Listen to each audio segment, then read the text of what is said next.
Que pensez-vous de ce grand échiquier consacré à Molière?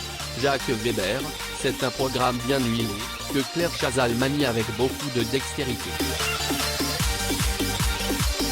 J'ai des amis de la Comédie Française qui y participent. Mais quand on est pris dans le tournage, on ne se rend pas vraiment compte de ce que sera le rendu final. Vous y donnez tout de même la réplique à Lambert Wilson. Cela m'a beaucoup amusé de jouer Philinte au débeauté avec Lambert. Il a eu le courage de faire, en direct, les premiers pas de la première scène du Misanthrope.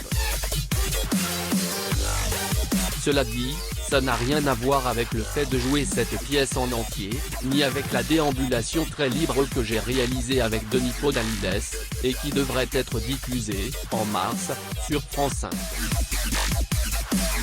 Quelle vision avez-vous du travail de Molière? Il faut être très nuancé. Il existe une espèce d'idolâtrie, parfois un peu excessive, qui fait que l'on manie de grandes légendes autour de lui. Celle-ci s'appuie sur la première biographie de Jean-Léonore le Gallois de Grimaret, 1659-1713, qui s'est amusé à décrire Molière comme un homme pauvre et malheureux, qui combat et s'en sort.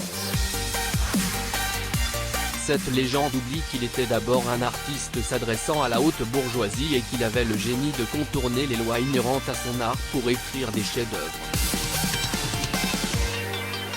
Par ailleurs, les gens font souvent un contresens sur la place des femmes dans son œuvre.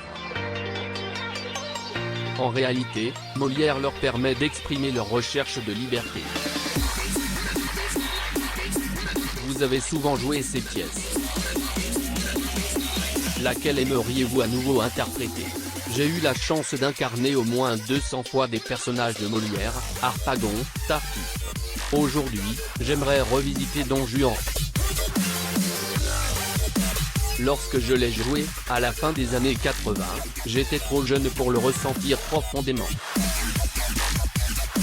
Le grand échiquier interview NQ.